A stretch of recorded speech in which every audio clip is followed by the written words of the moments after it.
You don't? Oh my God. Okay. The paperback is so nice. Let me just tell you, like, I got it and I was like, wow.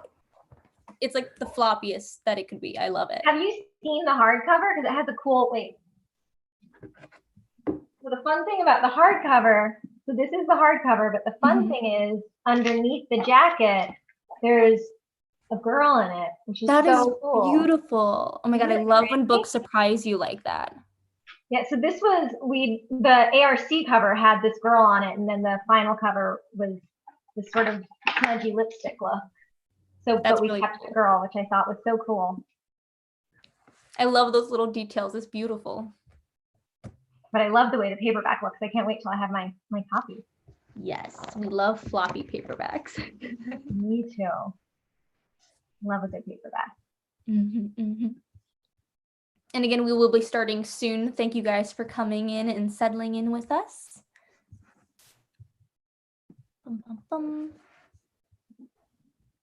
Okay, well, let's get started. So hi, I'm Jessica. I'm your moderator for this evening. I am also a YouTuber. You can find my channel at Jessica Nicole Dickerson if you want.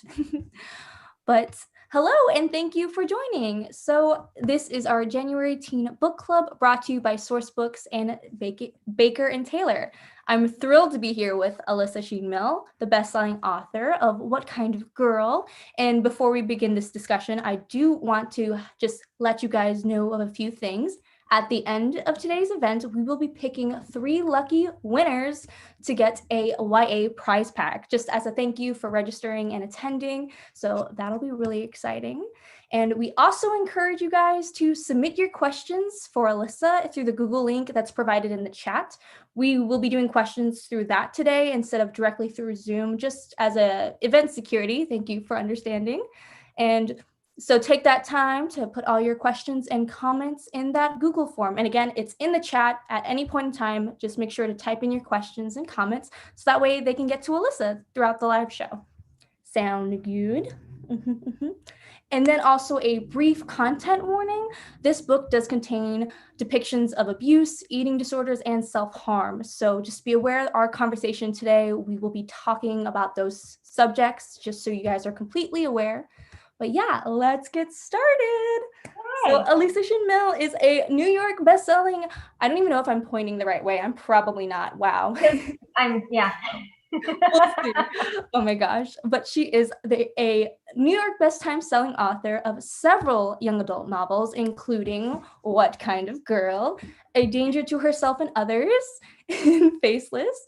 Alyssa grew up in Northern California and in New York and is currently lives and writes in New York. So make sure to follow her on Instagram and check out her website. But hello, Alyssa. Thank you for joining us this evening. Hi, Jessica. Thanks for having me. Okay, so let's just jump into these questions. I personally had a few questions, so I hope you don't mind me starting with those. No, go for it.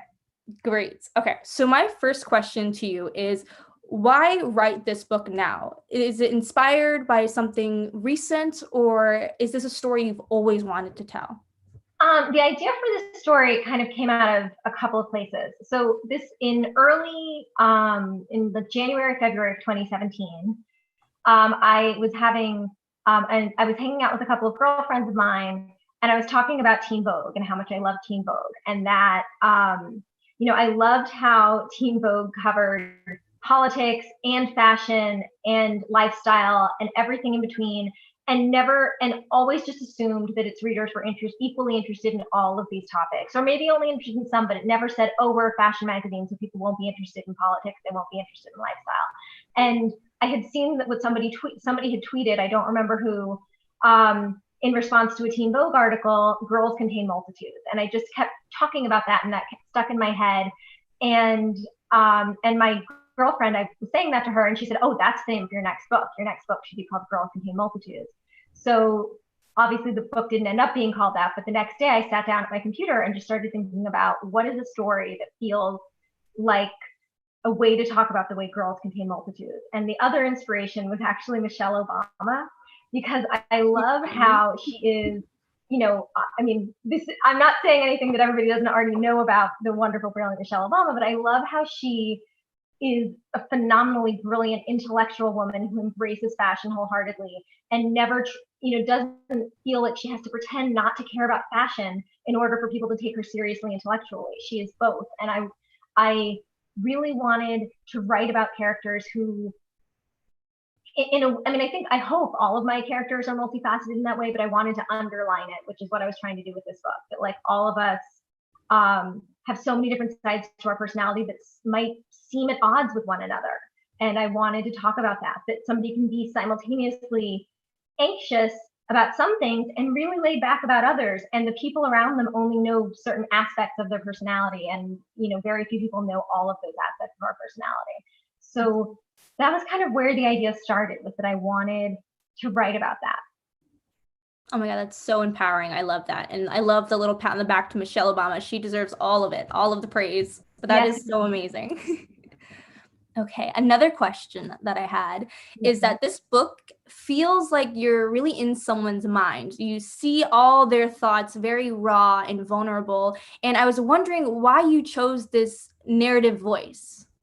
Well, I think it was, that idea that I wanted to show the different sides of, trying not to be too spoilery, but I wanted to show that people have such multifaceted personalities. I think, most of my books, with I think one or two exceptions, are in the first person and tend to be like pretty close reads of the character. But I think with this one, I wanted to take it a step further, because even when you read a book, like, you're only seeing a slice of that person's life, like, for the most part, not all books, obviously, but like a lot of books are just, cover a year in someone's life or maybe a month in someone's life.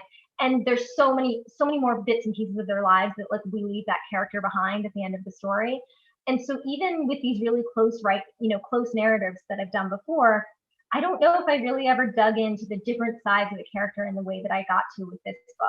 So I really just wanted to investigate these characters, because people are so contradictory, and characters sometimes aren't. Characters sometimes get like filed into types, and I didn't want that to happen with these characters. The whole point of it was to say you think they're not types.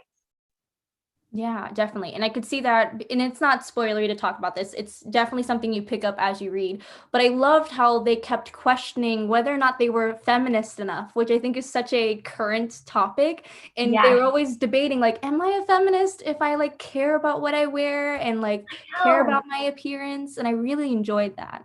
Yeah, I don't know about you, but I find myself, in conversation with people saying, I don't mean to be a bad feminist, but let me tell you, this woman's like, and just, last week at the inauguration, just being so wowed by some of the outfits. I was like, I know that's not the point, but like, oh my goodness. Yeah, and I love that because it does show that we're multifaceted, that we can like outfits and feel empowered by our outfits, but also like support other women in their decisions. And I really love how that really comes across in this narrative voice. It really like speaks to you. I just love that. And I really wanted to ask you about that because I was reading that and I really felt that connection. Yeah. And I like that the two main characters of the story are Maya and Junie, and Maya is somebody who is empowered by how she dresses and does think a lot about how she dresses and kind of gets energy from, and this is what I'm like personally, like I get energy from certain outfits. And but I wanted to also write Junie, who is somebody who that's not where her energy comes from, and it's not something she cares about at all. And I wanted to try to talk about both, and they're both like intellectual, complex characters. Definitely. Okay, and then this next question might be hard to not spoil anything too much, but this is the part that I like really wanted to ask you after reading this book. There's a lot of secrecy at the beginning of this book about names, and it was just such an interesting detail and aspect, and I want to ask, why did you choose to do that? Love that you did, but I'm like curious as to like what made you think of this? Well, I think, I wanted to play a little bit. Like it was first of all an incredibly fun challenge for me as a writer to see if I could pull that off for the first third of the book, to have what seems to be several different characters and several different narrators, and turn that, and several different types of people, like the girlfriend, the popular girl, the bulimic, and have it kind of get turned around on the reader towards the end of part one. And I wanted to, first of all, just as a challenge for myself, I wanted to see if I could pull that off, because I didn't know if I could. Because I think sometimes when you don't say the character's name, it's very apparent, and I wanted it to be something you didn't necessarily notice right away, because otherwise I thought it might distract the reader. So I was trying to see if I could pull it off, like, and to use that trick to play with, what we were talking about, these different types of girls and what it means to be a type of a girl and what it means to be a multifaceted girl who kind of embodies all of these different types.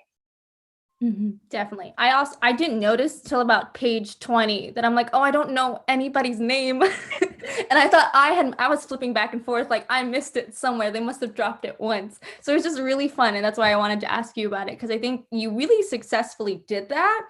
And then it was just such a turn when finishing the first part. I was very blown away, and I really liked that detail, and I thought it was so fun. Awesome. Let's see, moving on to the next question. So how much research did you have to do about like teen dating, violence, self-harm, eating disorders to write this book? And what was that process like, and how did it impact you? I mean, research for me, I'm a very research happy writer, and there have definitely been times when I didn't know I was researching a book I was writing. I was just reading about something, and I suddenly would think to myself, oh, this would make a good book. And so I kind of pre-research a book. In this case, I started thinking about these themes in this before I had begun my research. And the more that I learned about this, the more just utterly staggered I was by the numbers. And I actually like have it all written down because I'm always worried. I want to make sure I get the numbers right when I talk about this book, because the numbers are just mind blowing. 1 in 10 high school students has been purposefully hit, slapped, or hurt by a boyfriend or girlfriend. Nearly 1.5 million high school students nationwide experience physical abuse from a dating partner in a single year. 1 in 3 adolescents in the US is the victim of physical, sexual, emotional, or verbal abuse from a dating partner. Girls and young women, this one just blew my mind. Girls and young women between the ages of 16 and 24 experience the highest rate of intimate partner violence, which is almost triple the national average, so almost triple what it is for women of different ages. Every year, 1 in 5 females and 1 in 7 males engage in self-injury. 90% of people who engage in self-harm begin doing so during their teen or preteen years. Females comprise 60% of those who engage in self-harm behavior, and about 50% of those who start self-harm in their teen years carry on the behavior into young adulthood. And then another statistic that I'd written a book about eating disorders before, but and I'd done a lot of research for that, but I didn't recall these numbers. Approximately 7 million girls and women suffer from an eating disorder. Up to 19% of college-aged women are bulimic, and eating disorders are the 3rd most chronic illness among females. And so the more that I researched this book, and so I researched it obviously by learning facts and figures like that, but also by reading people's personal stories, memoirs about these topics, articles about these topics. And the more that I researched this book, the more passionate I became about writing this book. This book means so much to me. And I think, unfortunately, given these numbers, when I started promoting this book, I would talk to friends and, people that I worked with, and the amount of people who said, oh, that happened to a friend of mine, or, oh, that happened to me, was just, I really hope this book helps people feel comfortable talking about these topics, because given these numbers, I think these are things we should be talking about every day. Like when I came across these numbers, I was like, why are we not talking about this every day? So I mean, if this book helps make it easier to bring up those subjects and talk about them, then I'll be thrilled. That's amazing. Yeah. And it's very apparent, all the research you've done, and I'm glad to see you're so passionate about it. And I really do hope this really adds the book really adds to the conversation that we need to be having, because it's definitely needed. And yeah. Okay. And then I also see in the chat, make sure to submit any questions you have for Alyssa while we're going through these general questions. So that way later on we can pick some of your questions. So don't forget to submit any questions and comments in the chat. Another question is that, so this book is told through multiple perspectives. What was that writing process like, keeping track of the different voices and timelines? And without spoiling too much, can you tell me why it was important to you to have all those perspectives in it? All two. Well, I mean, I think the reason why I wanted them is what we were talking about earlier, just wanting to really, play, kind of turn the idea of types of people and types of girls and types of guys on its head a little bit. And it was a bit of a challenge keeping everybody straight, keeping their voices straight. I really wanted it to feel like you could open to any page of the book and without knowing necessarily which chapter you were in, read a paragraph and be able to recognize the voice. So I wanted the voices to sound distinct, but at the same time, they had to overlap because of, they do have certain things in common without again giving away too much. So it was a bit of a balancing act between making them too dissimilar and also making them distinct. So it was a really fun challenge, actually. It was really fun. And I feel like in addition to just, the language each of the characters used, another thing that was fun for me was the pace that they used. Like, I think Junie talks a lot in run-on sentences because she, especially, in those anxious chapters, she just goes on and on and on and on, plays out every scenario. So like there was also like, at the risk of like revealing what a huge grammar nerd I am, there are also some fun like grammatical challenges. We love all that, exposing that inner nerd in us, because I think we all kind of have that inside of ourselves in a sense. Yeah. Some of us choose to feed it or not. But for writing, I'm just curious if anyone else who may be a writer may also be curious. Did you end up writing like from a certain perspective consistently, like staying in that person's perspective? Or did you ever switch? Like, how was the writing of process? I wrote the book in order. So I would alternate the chapters as they alternate in the book. When I read over it, when I would edit, sometimes I would read all of the Anxious Girl chapter. Like I would read the sections in a row when I was revising, but when I wrote the first draft, I wrote them all in order. I was just having this conversation with someone recently. I'm very linear when I write. Like I know some writers jump around from like and I tend to write my first draft very linearly, and then I'll mix it up when I'm revising. That's and when you say linear, like in the chapter page, because we also play with timeline in this book, yes, which also is really I guess not linearly in terms of the timeline, because I do bounce around a lot, but in terms of the chapter order, yes. Okay, that's very cool. Yeah, I was also very impressed by the fact that we kept bouncing around in time, and I was like, wow, that is so cool. Okay, and then another question is, which character would you relate to most as a teen, or as you were as a teen? I think I relate to different bits and pieces. I think, the sort of the best friend character who just wants to kind of do the right thing by her best friend, but doesn't quite know how to do that, feels very relatable to me. The chapters from the perspective of the bulimic, I struggled with eating disorders through high school and college. So that was something that, felt very personal to me when I was writing it. I think there are bits and pieces of each of the characters that I relate to. And I think that's I hope that readers feel that way too, that there are bits and pieces of each of the different perspectives that they relate to. So that's kind of what I was going for. Mm-hmm. Well, I think you succeeded, so I love it. Another question is, so this whole book takes place within 1 week.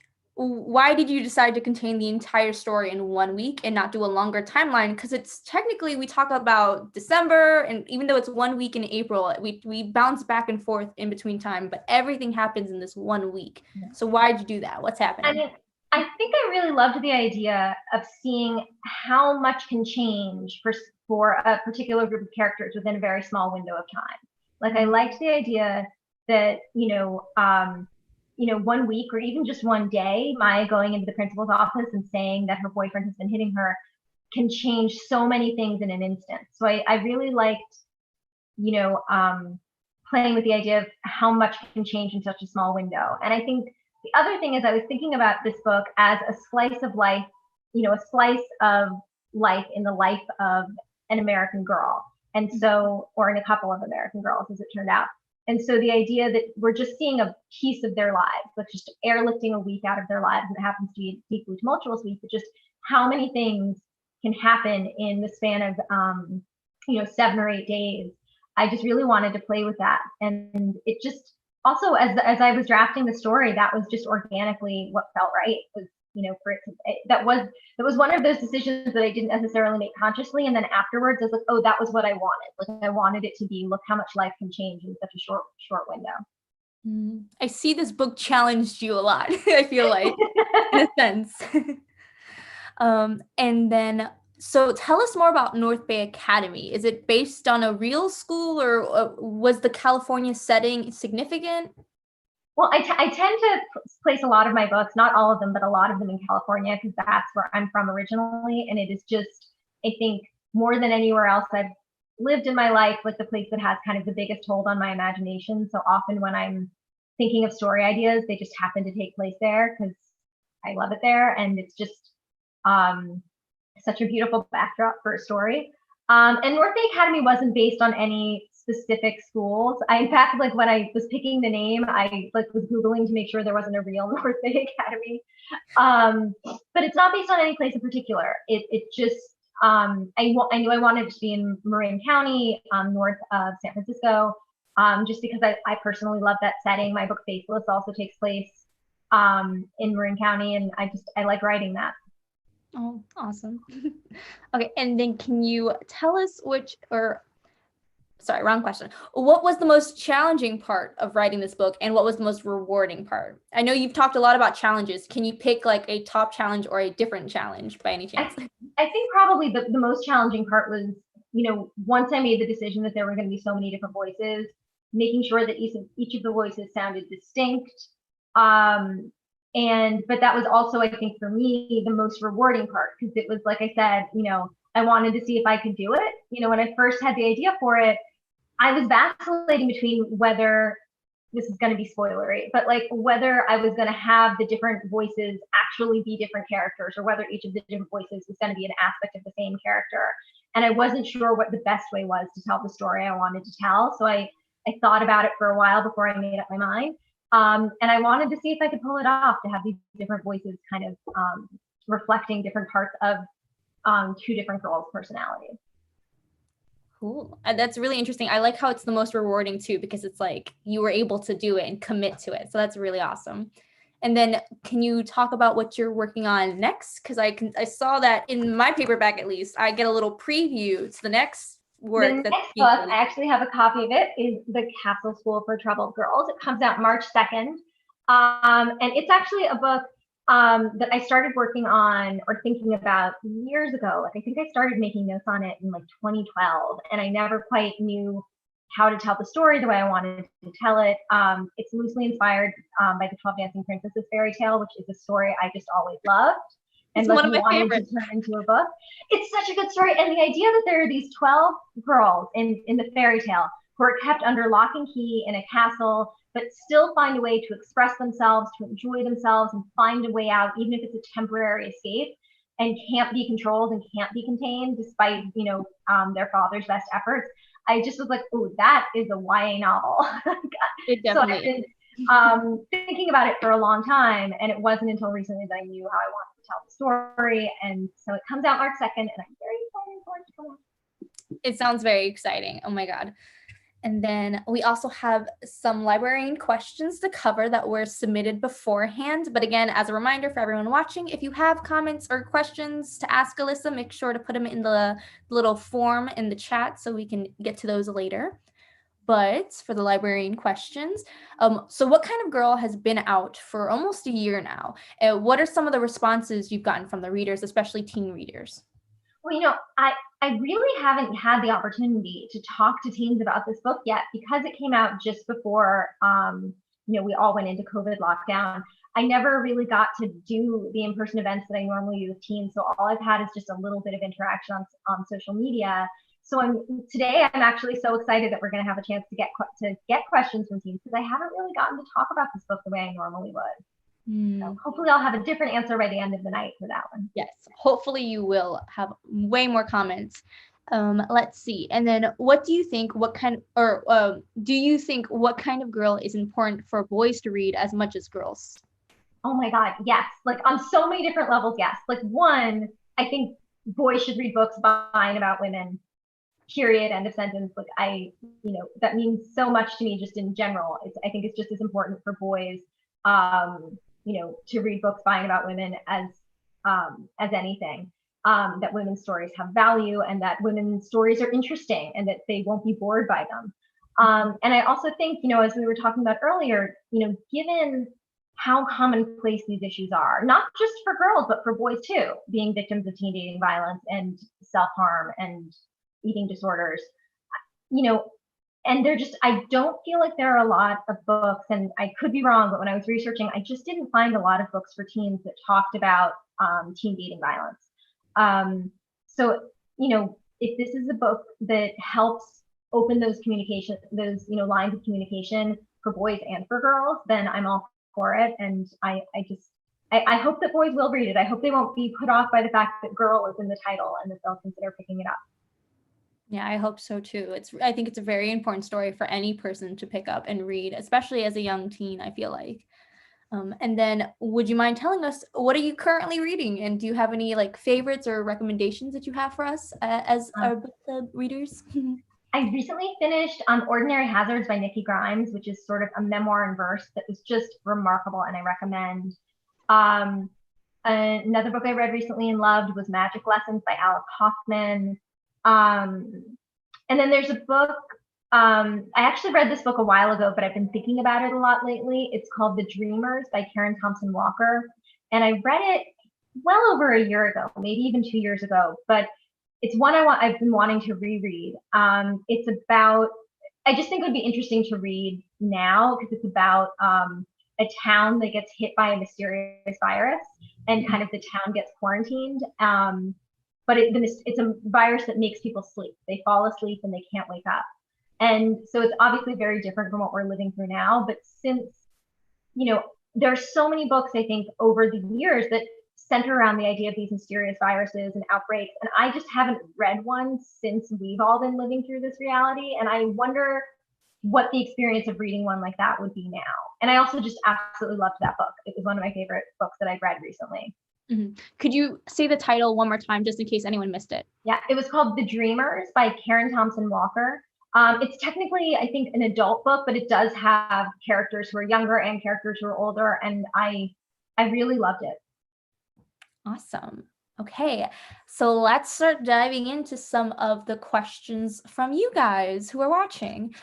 So our first audience question is from Margaret, and she asked, why did you make Hiram rich? Would he have been a different character or less good if he wasn't rich or super smart?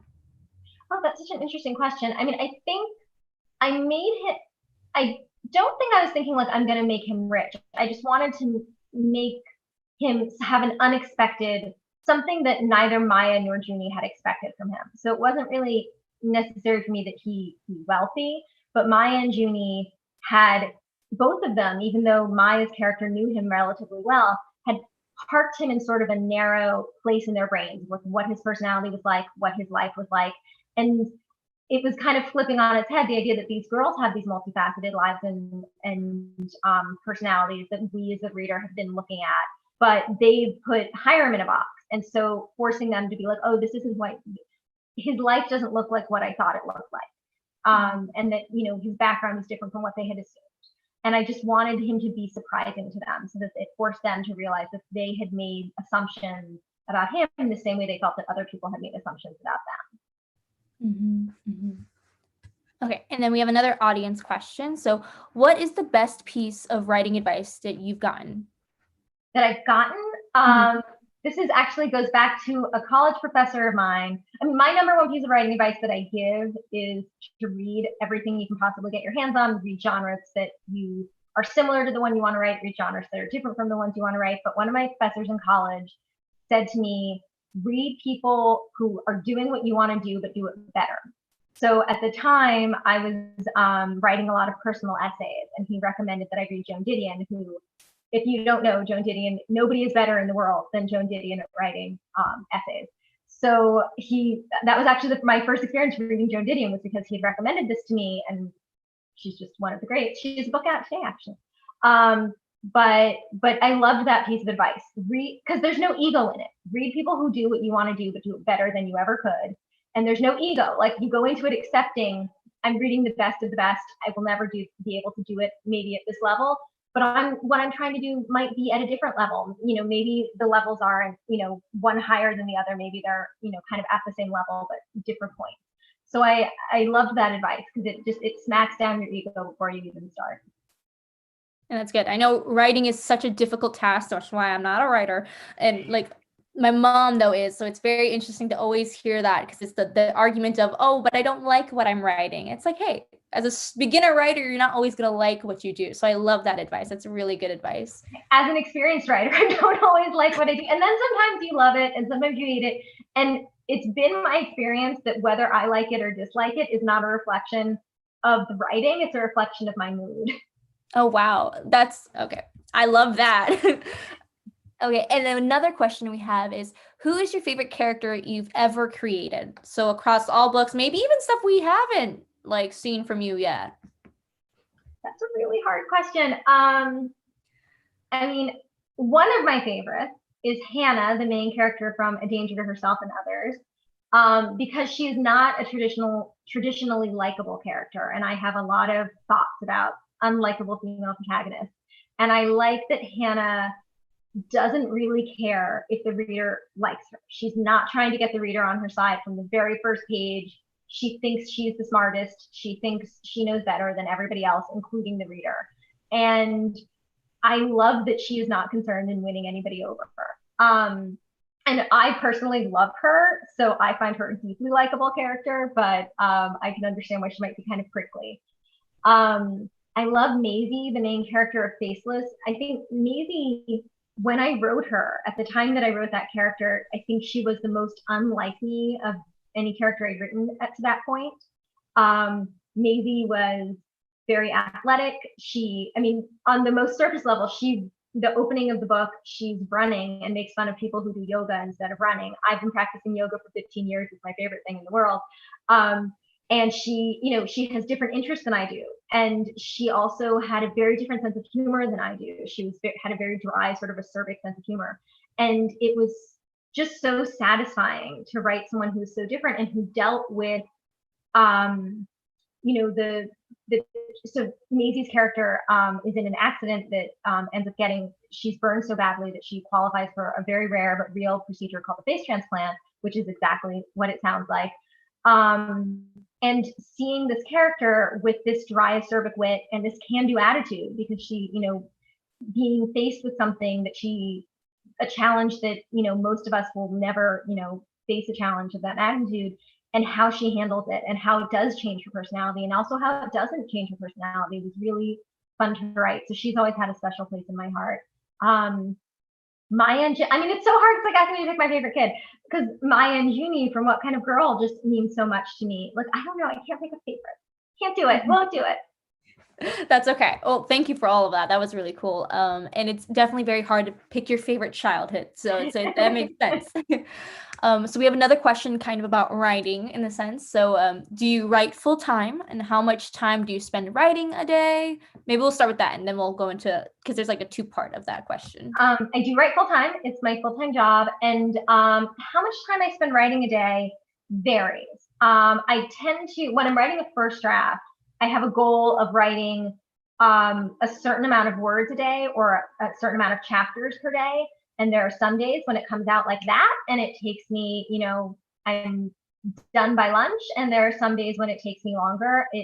But I base it not on the amount of time it takes, but on getting to my, my chapter goal for the day or my word count goal for the day. I tend to count, like when I'm writing a first draft, I always count the amount of words that I write. When I was in school, I was a big Ernest Hemingway fan, and he always counted the words that he wrote every day. So I just got into that habit when I was in college and never stopped. And so I think it's not for me a matter of how much time I spend. It's just the word count goal. And if I'm done early, then great. I go do yoga and read a lot in the afternoon. Great. Okay. And then, so where do you write, and have your reading or writing habits changed at all since the pandemic? So I write, I'm very boring. I write at my desk every day. I am in fact like very much a creature of habit, and I need to be in the same place. And I try at the beginning of the pandemic, it was definitely like it was harder to like get up but because I was already someone who worked from home every day, that was sort of already my habit, is like I, got out of bed, got dressed, and sat at my computer in, the other room. The only thing that was different was that my husband was home every day. So one thing I did have to adjust to was hearing him on business calls and meetings. But no, I mean, there definitely were periods and continue to be periods when I think all of us are really burnt out. Like, I think there is this idea, we've been given the gift of time. We don't have to commute. Like, but no, I think we all by now know that the opposite is true, that somehow being in this takes up more time and more energy. So there are days when like getting up and working for the day is really difficult. And so, I think allowing ourselves to take breaks when we need them is probably the kindest thing we can do for ourselves. And I also meditate every day before I write. I cannot recommend it enough as something to, get through tough times or get through great times. And so I think, and I also read every day before I write. That's another habit that I had and that I've had for years, is I always try to read a little bit before I sit down to write every day. Cool. You read before you write? That's a very interesting thing. Can I pry? Why would you? I feel like that's counterintuitive. I don't know. Feel like, especially if I'm reading a book by an author that I love, like, I often get the question, like, what do you do about writer's block? And for me, the answer is always to read. And so if I want to get my imagination flowing in the morning before I sit down to write, reading is what kind of unsticks me.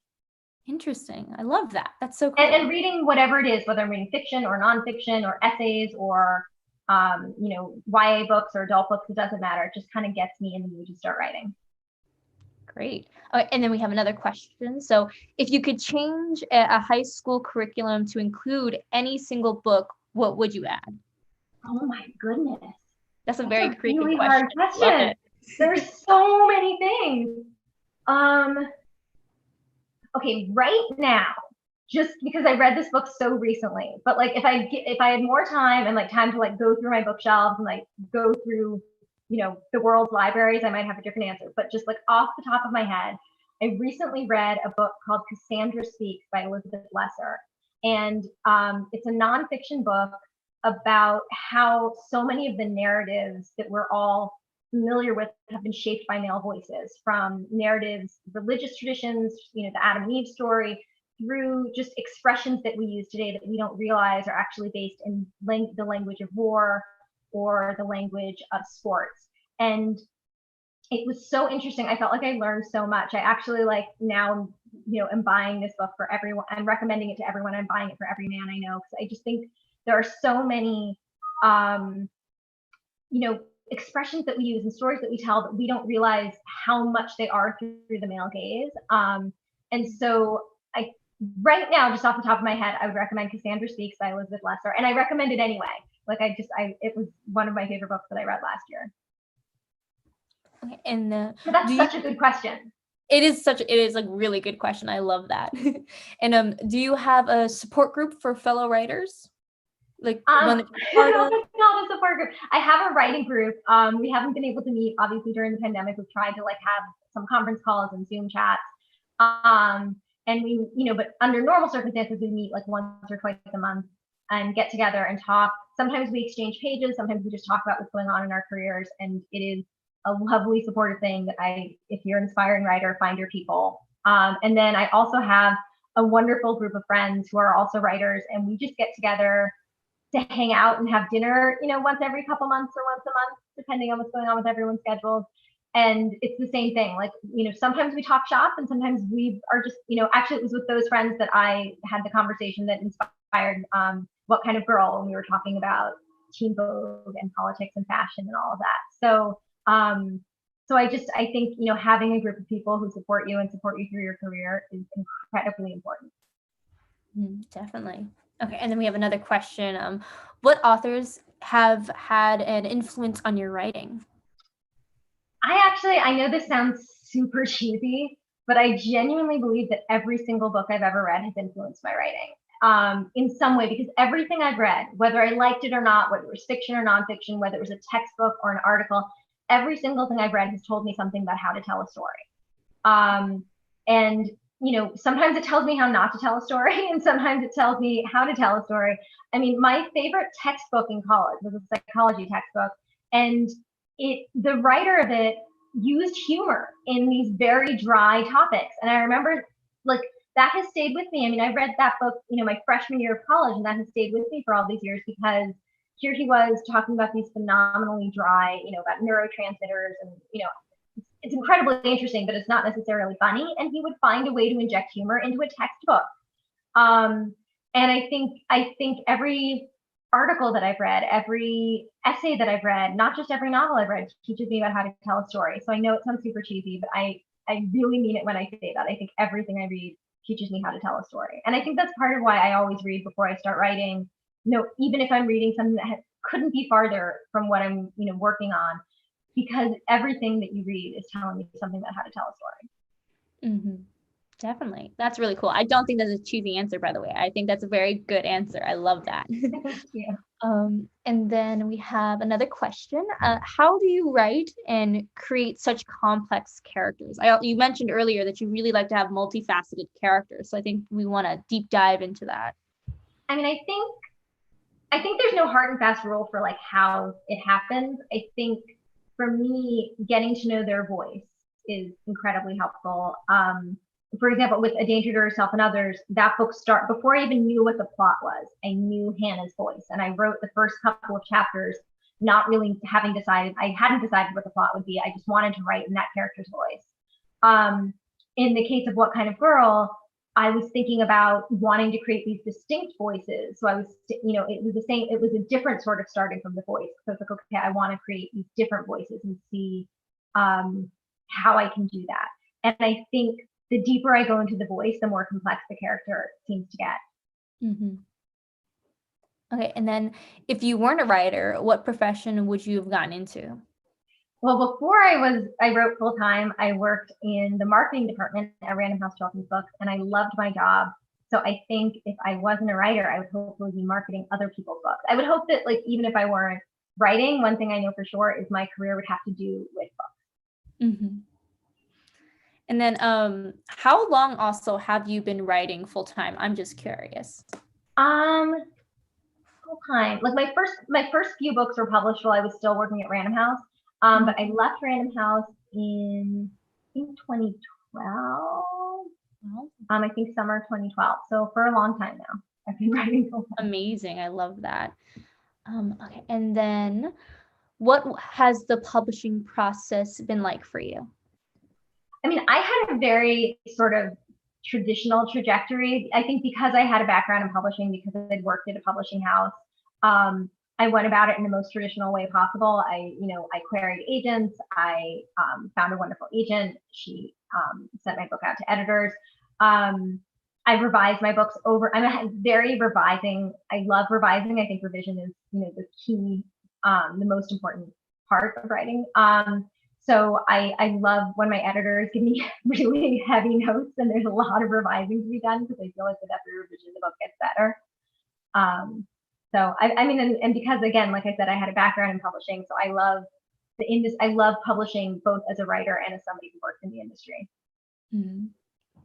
And what's your favorite part of writing? Do you prefer writing the first draft or editing or refining? I know you just kind of said that, but you can also. I think the revision is kind of like the part where a draft turns into a book, but the most free part for me is writing that first draft, because if I mess something up, I can, even as I'm writing, and be like, oh, I'll fix that in revision. Like that's tomorrow's problem. I don't have to deal with that today. Oh, and do you believe in writer's block? And do you ever get it? How do you beat it? I do and I don't believe in writer's block. I don't believe in it in that no matter what, I get up and I write every day. I tend to make outlines for my books. So even if I'm having a day where I'm just not in the mood, I can go, I have an outline. So that prevents me from actually having a day where I sit down and I can't write, because I have the outline, so I can always write.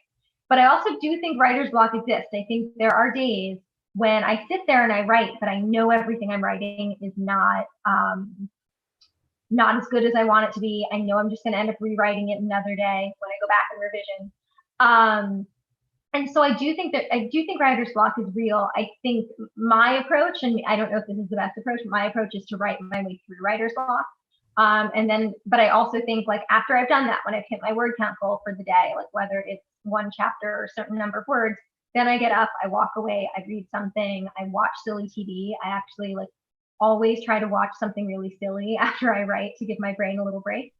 And so, I mean, I do think it's real, but I try to write even irrespective of writer's block. Mm-hmm. So no matter what, you will sit down and try and hit that word count for the day that you've mapped out. Yeah, exactly. Mm-hmm. And then let's see. Oh, what's your favorite book when you were a child or teen? Well, when I was a child, my favorite books were The Babysitter's Club. No question. I actually wrote my college admissions essay about The Babysitter's Club. The first line was, I owe everything I am to The Babysitter's Club. because those were the books that turned me into a reader. I started reading the Babysitters Club, I think when I was in like second grade. And they were the first books I loved. Like I had a big sister, and so she was already reading the Babysitters Club, so I was stealing her book. And they were the first books I ever really loved. And so no question. And as a teen, I think my favorite books, and this remains true because these books are books that I turn to a lot when I'm writing. I really fell in love with memoirs about, written by women who were now in their 20s about their teen years. So Prozac Nation by Elizabeth Wurtzel, Wasted by Margaret Hornbacher, books that kind of now are classics, but at the time I hadn't really, they were telling stories about what it was to be a teen girl and the ways that, depression, eating disorders, that I just hadn't read those stories before about teenagers. And a lot of these books like went through their young adulthood, but they talked about their adolescence as well. And I just really loved reading those books as a teen. Mm-hmm. And do you want each book you write to stand out on its own, or are you trying to build a body of work that connects to each book? I mean, I don't know if I'm trying to, but I think I would be curious what like a reader of mine who had read all my books would say, like if they felt cohesive somehow, if they felt like, kind of a piece. Sometimes I think that like all of my characters exist in the same sort of alternate universe. So like I said earlier, like North Bay Academy takes place, like What Kind of Girl takes place in Marin County, which is also where Faceless takes place. And I kind of sometimes like to think, oh, they're like 2 towns over. Like maybe Maisie has had a track meet against a character, a different character against Tess in What Kind of Girl, and they like, have run against each other. So sometimes I like to think they all exist in the same universe. That's super cool. What about in your latest book? Is that, because I know it's might dip more into fantasy, the one that's coming in. Actually, it even though it's inspired by a fairy tale, it's a completely realistic novel. It just and I don't think like if you read it, you might, if I hadn't said that it was, I don't know if you would even no. If a reader would necessarily pick up on the fact that that was the inspiration. Is that place in North Bay too, or no? I'm wondering. It takes place partly in New York City and partly in Maine, actually. It takes place at an all-girls boarding school, mostly deep in, kind of in the middle of nowhere in Maine. And so it could be in the same universe. They could be across the country from the girls from the other book. Definitely.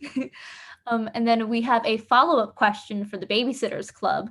Have you seen the Netflix show? Oh my God, I love it so much. I love it so much. It made me so happy. I thought they did such a wonderful job updating it. I loved it so much. I binged it so quickly.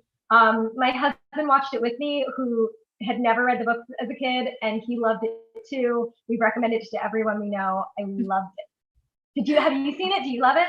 I personally haven't watched it. I'm so bad at keeping up with Netflix stuff in general. I'm very proud that I even got to watch Bridgerton, because I'm normally I'm like a year late to everything. So I should watch the Babysitters Club now that it's been out for like almost a year.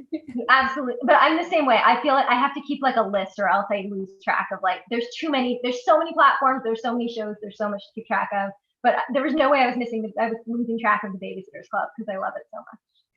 I'm glad you like the remake so much, because I know sometimes remakes are not as accurate as we'd hope. So I'm glad you love it. That means a lot. I loved it. Like I really, really loved it. I would sit there watching it crying. I loved it so much. And then would you ever write a fantasy? I absolutely would. I mean, I've written some books that kind of have a little bit of magical stuff going on. I co-authored the Haunting of Sunshine Girl books, which definitely have like magical ghosts and things like that. And so I just haven't really had, most of my ideas are realistic, but maybe someday. I mean, I hope that I'll write in different genres. Like, the wonderful thing about writing is that you can do this career for your entire life. And some of the writers whom I most admire have changed genres along the way. And so I love seeing other writers do that, because it reminds me that you can do that. Mm-hmm. Would you say for a beginning writer that it's smart to stay in one genre though? Or how do you feel about that when you're just, because I know there's been some writing questions, and I know a lot of people would want to write in different genres, but do you think it's good to stay in one and like be proficient in that first? I'm just curious. I think it's good to do the writing you want to do and tell the stories you want to tell. I think, a publisher or from like a marketing standpoint might have want to be able to market you in a particular way. But there's some really there's some really incredibly successful writers who write different genres and whose publishers are behind them. And I think from a storytelling standpoint, tell the stories that you have. Like, go for it. If they're fantastical, if they're realistic, if they're historical, go for it. Mm-hmm.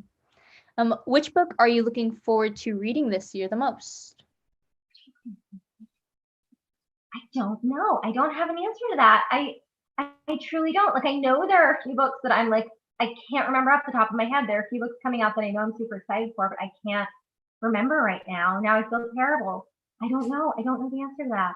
It's very hard to like think up on the spot things you're excited for. I feel like half the time, like you'll be laying in bed and you're like randomly excited about a book, and then like 3 weeks later you're like, what was that again?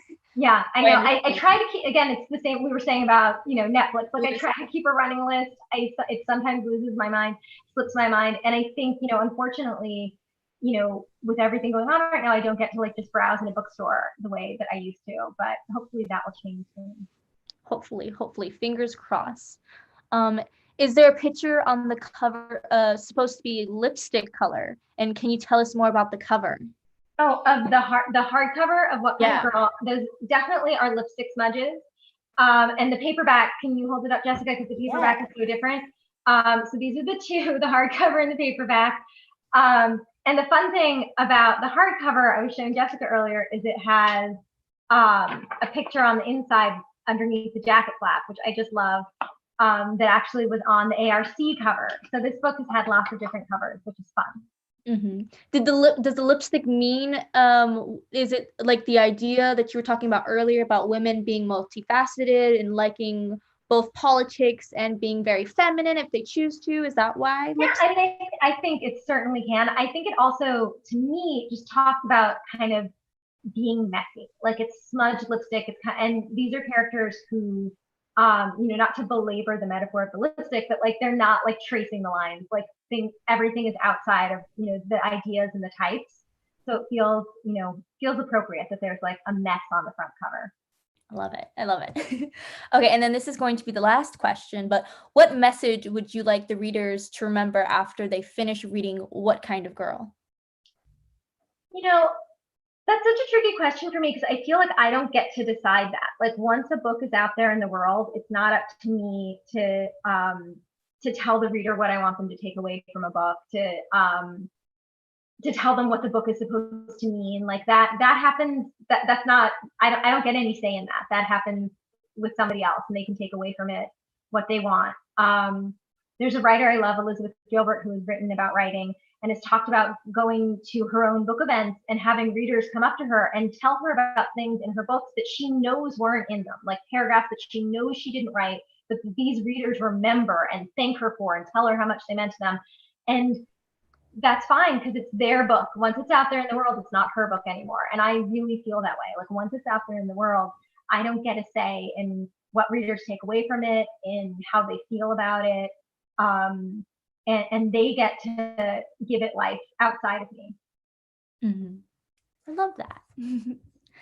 Okay, so that was our last question. So I want to really just thank everybody who has been with us for this last hour chatting with us. I also want to really thank the people who gave us questions. Thank you guys so much for the questions. They were such good questions.